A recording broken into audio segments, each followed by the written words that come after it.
Selamat malam saudara-saudariku, umat beriman yang terkasih, dimanapun Anda berada. Kita jumpa lagi dalam renungan malamnya. Hari ini kita memasuki minggu biasa ke-13. Dan bacaan hari ini, hari minggu biasa ke-13 ini, berbicara tentang karunia kehidupan, baik fisik maupun spiritual, yang telah diberikan Allah kepada kita. Karunia ini mendesak dan menantang kita untuk bersyukur atas kesehatan tubuh dan jiwa kita, dan untuk menggunakan karunia hidup dan kesehatan Allah ini secara bertanggung jawab. Bacaan pertama yang diambil dari kitab Kebijaksanaan mengatakan kepada kita bahwa Allah memberi kita kehidupan dan kesehatan, dan bahwa kecemburuan iblislah yang menghasilkan penyakit dan kematian. Bacaan ini juga menunjukkan bahwa maksud Tuhan bagi kehidupan kita di bumi adalah untuk mengenal, mengasihi, dan melayani Tuhan di sini dengan kesehatan tubuh dan jiwa yang sempurna, dan untuk berbagi kehidupan abadi Tuhan selamanya. Kemudian Mazmur tanggapan yang diambil dari Mazmur 30 merayakan kemenangan Kristus atas maut. Mazmur ini menyatakan seperti ini: Aku akan memuji-Mu Tuhan karena Engkau telah menyelamatkan aku. Dan ini memungkinkan kita untuk bergabung dengan Mazmur dalam ucapan syukur. Karena oleh kematian kurban Yesus, kita juga telah diselamatkan dari kematian rohani dengan dosa-dosa kita diampuni. Ya Tuhan, Engkau membawaku dari dunia bawah. Engkau melindungi aku dari antara mereka yang turun ke dalam lubang. Saat malam tiba, tangisan masuk. Tetapi dengan datangnya fajar, ada sukacita. Engkau mengubah dukaku menjadi tari-tarian. Ya Tuhan Allahku, selamanya aku bersyukur kepadamu. Dalam bacaan kedua, Santo Paulus meminta komunitas Kristen Korintus untuk menunjukkan kepada saudara-saudari Yahudi mereka yang miskin dan menderita di Yerusalem kebaikan dan belas kasihan yang sama seperti yang ditunjukkan Yesus dalam menyembuhkan semua orang yang datang kepadanya dengan percaya. Paulus meminta jemaat Korintus untuk bermurah hati dalam kontribusi mereka untuk dana yang dikumpulkan bagi saudara-saudari yang menderita dan kelaparan ini. Kita melihat bahwa kemurahan hati Yesus juga merupakan pusat dalam bacaan hari ini. Paulus menggambarkan kehidupan, kematian, dan kebangkitan Yesus sebagai tindakan murah hati Tuhan kita, Yesus Kristus. Kemudian Injil hari ini menggambarkan dua mujizat Tuhan kita. Penyembuhan seorang wanita yang menderita penyakit pendarahan kronis, dan kembalinya putri Yairus yang meninggal kembali menjadi hidup, dibangkitkan. Penyembuhan ini mengajarkan kita bahwa Yesus menghendaki hidup yang penuh untuk semua anak-anak Allah. Ut vitam abundantius habeat.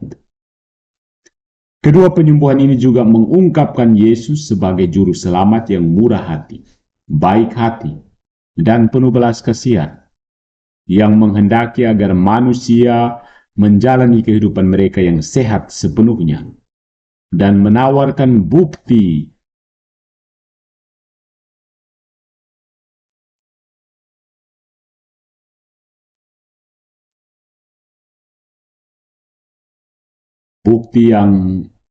yang lebih lanjut tentang kuasa ilahi dan belas kasihan yang tak terbatas yang Yesus gunakan dalam memungkinkan hal ini semua bagi mereka yang datang kepadanya untuk percaya, untuk mengimani Dia.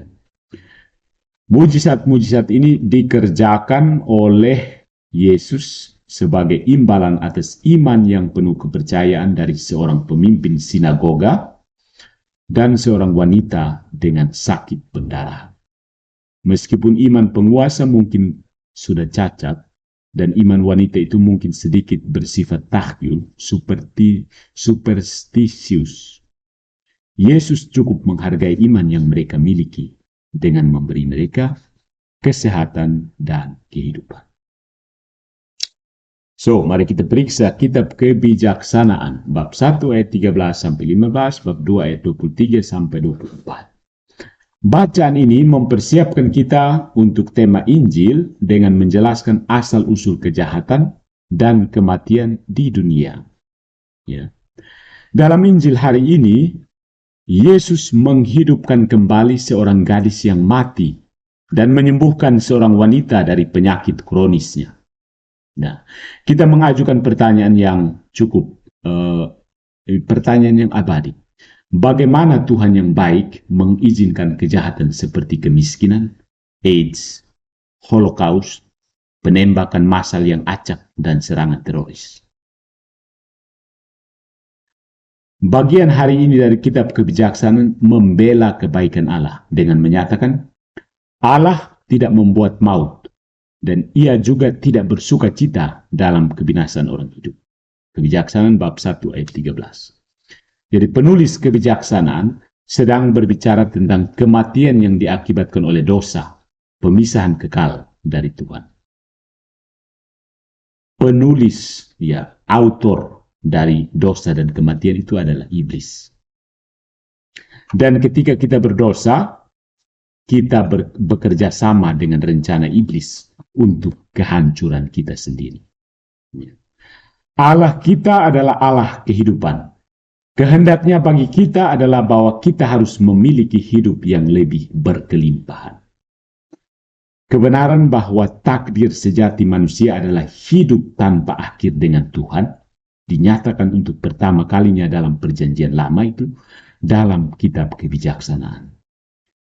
Karena kebenaran itu abadi, Allah menciptakan manusia untuk kecemaran dan menjadikannya menurut gambar kekekalannya sendiri.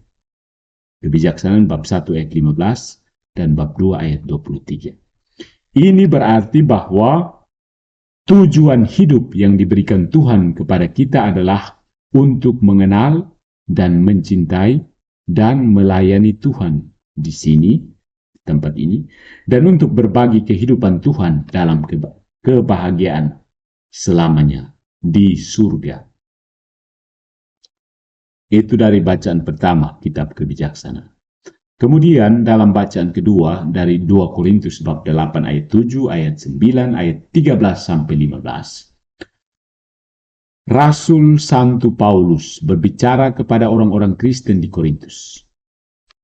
Kaya akan karunia rohani, nubuat penyembuhan, berbahasa roh, dan lain-lain. Lihat pasal 12-14 dari 1 Korintus. Paulus memuji mereka atas kemakmuran materi dan spiritual mereka. Ya. Dan sekarang Santo Paulus meminta mereka untuk datang membantu keuangan jemaat Kristen yang miskin di Yerusalem. Paulus telah mengirimkan sedekah kepada orang-orang yang menderita dari Makedonia dan Galatia.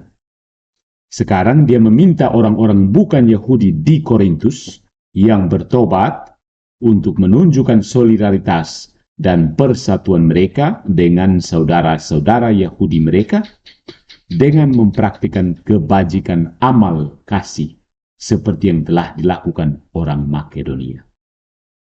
Perhatian pertama Paulus adalah dengan kesejahteraan mereka yang telah diambil gereja sebagai tanggung jawabnya. Dia juga meminta contoh Yesus, apel pada contoh Yesus yang mengosongkan diri, kaya yang tak terlukiskan sebagai anak Allah dalam mengambil kehidupan manusia dan menerima kematian demi kita.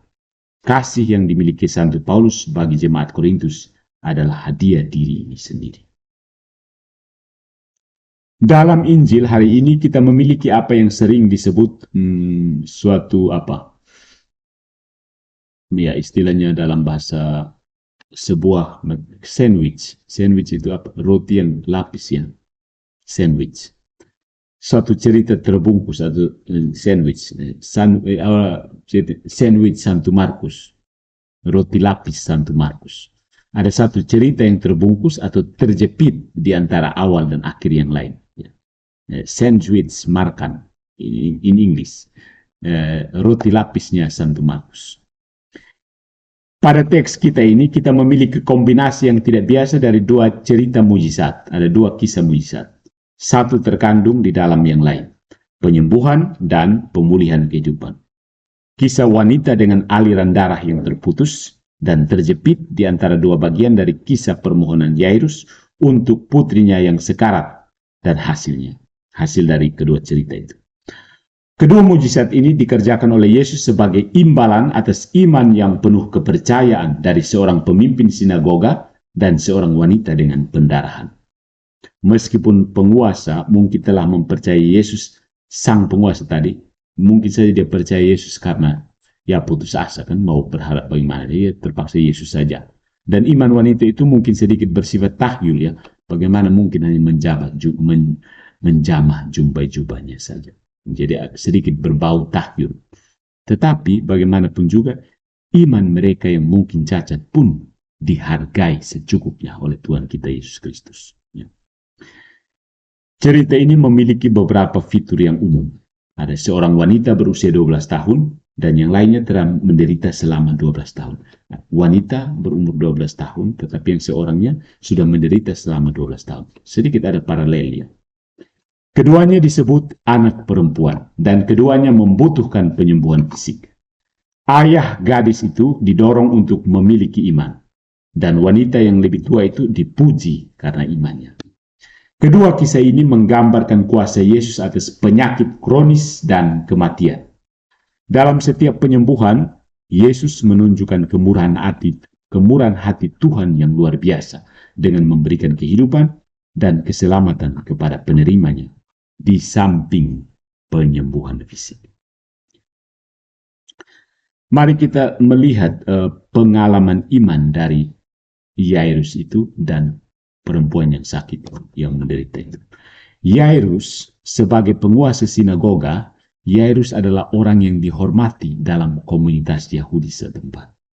Dia adalah kepala administrasi sinagoga, presiden dewan penatua, dan orang yang bertanggung jawab atas pelaksanaan kebaktian atau ibadat di dalam sinagoga. Dia mungkin berbagi prasangka Farisi bahwa Yesus adalah seorang bidat dan seorang pengkhotbah pengembara yang harus dihindari. Itu kan prinsip orang Farisi kan. Jika demikian, urgensi kebutuhannya dan ketidakberdayaan situasi mendorong Yairus ini untuk melupakan posisinya. Posisinya kan penting kan. Apalagi dia mengambil Yesus itu bidat. Tapi dia melupakan posisinya itu, menelan kesombongan dan prasangkanya, dan berusaha mencari bantuan dari Yesus, si pekerja ajaib yang mengembara itu. Itu tentang si Yairus. Ya. Dia terpaksa harus makan kesombongan. Bertemu dengan Yesus. Tidak bisa gengsi lagi sebagai orang Farisi. Kemudian wanita dengan sakit pendarahan. Kisah ini, wanita dengan sakit pendarahan ini, menceritakan tentang seorang wanita yang datang kepada Yesus dengan iman yang penuh harapan sebagai upaya terakhir setelah mencoba setiap penyembuhan lain yang dikenal pada zamannya. Hukum Musa pada Levitikus Imamat bab 15 ayat 25-27 menyatakan bahwa dia itu najis, sakit pendarahan itu najis, keluar najis, dan menutupnya dari penyembahan, menghalangi dia dari penyembahan kepada Tuhan dan berkomuni dengan sesamanya, teman-temannya, persekutuan dengan teman-temannya. Mungkin itulah sebabnya dia memutuskan untuk mencoba menyentuh jubah Yesus secara diam-diam lagi. Yesus seperti setiap orang Yahudi lainnya mengenakan jubah luar dengan 4 jumbai di atasnya. 1 di setiap sudut. Ya, lencana orang Yahudi yang taat seperti yang telah ditentukan dalam Numerus, Ulangan Bilangan bab 15 ayat 38 sampai 40. Nah, the faith was rewarded. Iman itu dihargai.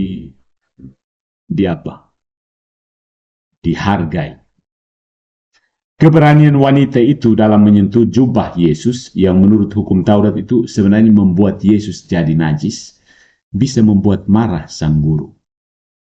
Lebih jauh lagi, karena penyakit pendarahan kronisnya membuatnya najis secara ritual, setiap kontak yang dia lakukan dengan orang lain di dalam kerumunan membuat mereka juga najis secara ritual. Jadi tidak boleh bersentuhan dengan orang yang najis, kalau tidak kita akan najis, jadi najis.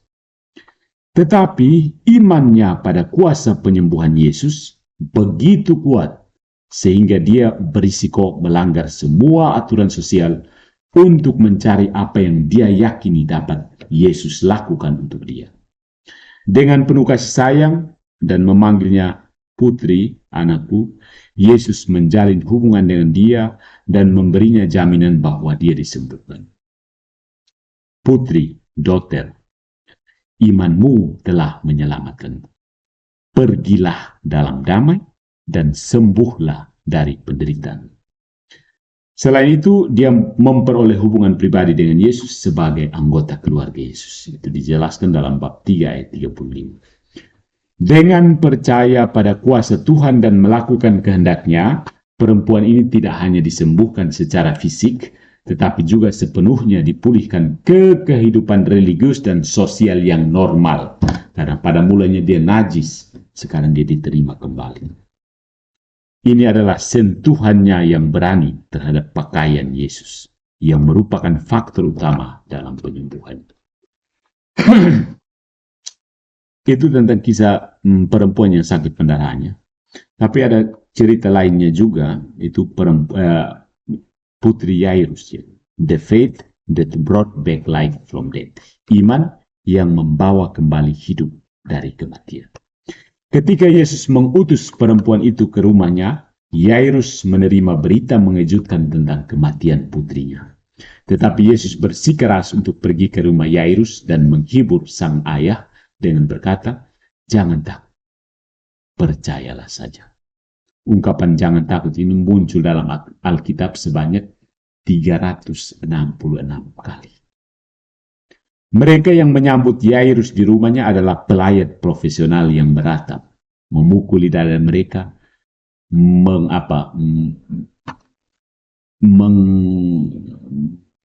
rambut di apa istilahnya bahasa Indonesia, diselewankan, merobek rambut mereka dan menyewakan pakaian mereka. Ada juga pemain seruling yang memainkan lagu pemakaman. Dan orang banyak bertanya kepada Yairus, "Putrimu sudah mati. Mengapa merepotkan sang guru lebih jauh?" Tetapi Yesus meyakinkan orang banyak, anak itu tidak mati tetapi tidur. Yang berarti bahwa kematian gadis itu hanya sementara dan dia akan bangun atas panggilannya. Yesus membawa orang tua dari gadis kecil itu dengan hanya Petrus, Yakobus, dan Yohanes ke dalam ruangan, memegang tangan anak itu dan berkata kepadanya, "Talita kum," yang berarti gadis kecil, bangunlah. Mereka yang telah menertawakan Yesus dan mencemooh dia pasti sangat kagum ketika menyadari kuasa Yesus. Disinilah adanya ministry of presence. Pelayanan kehadiran Yesus adalah apa yang menarik orang seperti magnet menarik serbuk-serbuk besi. Ketika Yairus mendekati Yesus dalam Injil hari ini, Markus bab 5 ayat 21 sampai 43, tentang putrinya yang sekarat, Yesus segera hadir kepadanya dan pergi bersamanya untuk mengunjungi anak itu. Dalam perjalanan, seseorang yang mengalami pendarahan disembuhkan hanya dengan mengulurkan tangan untuk menyentuh rumbai jubah Yesus dengan iman. Sesampainya di rumah Yairus, Yesus hadir kepada anak yang tampaknya mati itu dan hadir kepada orang tuanya. Dalam kedua kasus tersebut, Yesus membawa kehidupan baru ke dalam situasi gelap. Apa yang kemudian dan kita terima adalah belas kasihan Yesus, misericordia. Belas kasihan itulah yang mendorong kita untuk mengunjungi mereka yang membutuhkan penghiburan. Dan belas kasihan kita menemukan pelepasannya dalam kehadiran kepada orang lain pada saat mereka membutuhkan, sama seperti Yesus.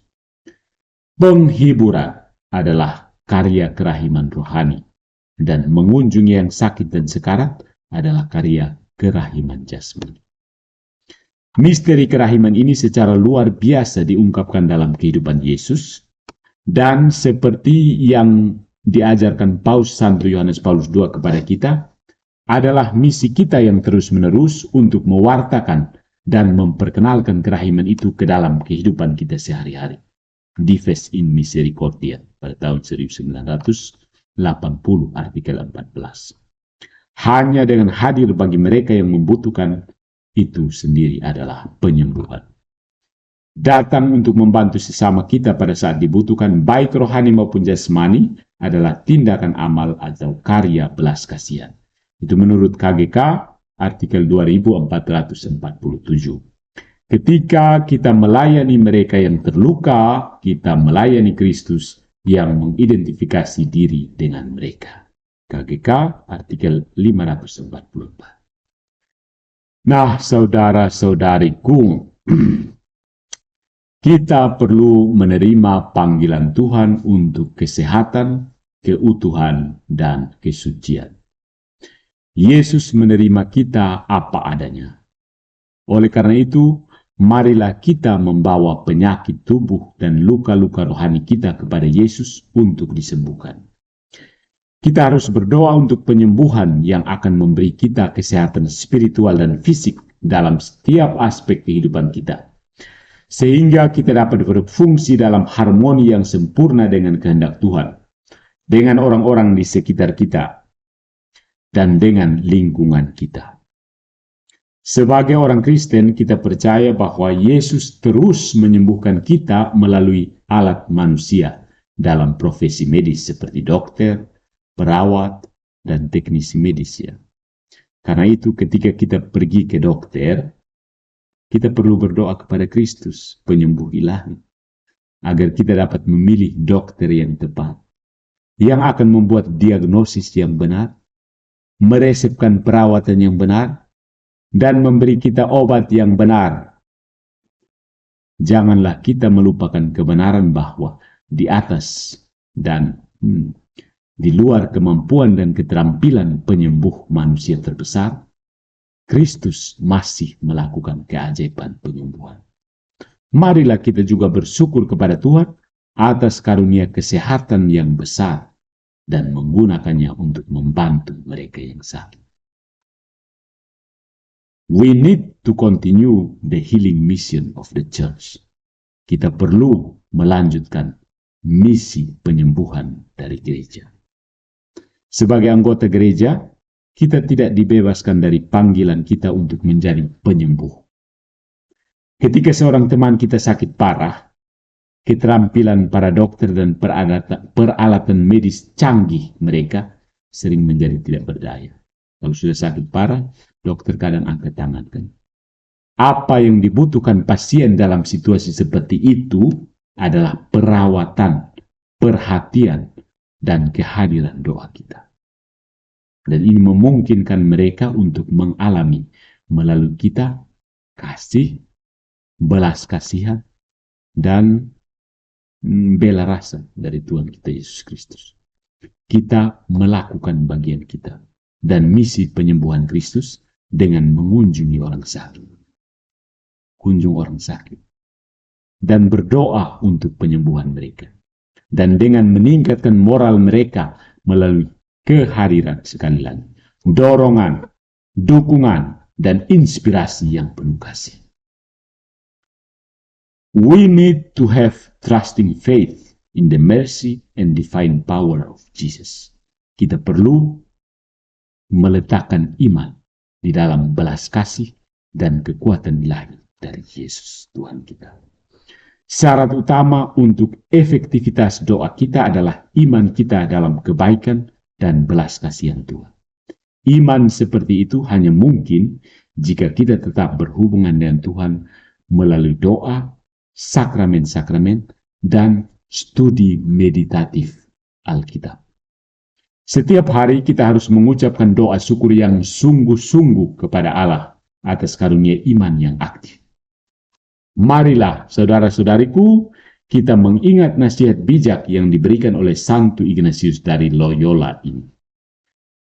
Kita harus bekerja seolah-olah segala sesuatu tergantung pada kita, tetapi kita harus berdoa seolah-olah semuanya tergantung pada Allah. Tuhan memberkati kita sekalian. Selamat merayakan Hari Minggu Biasa ke-13.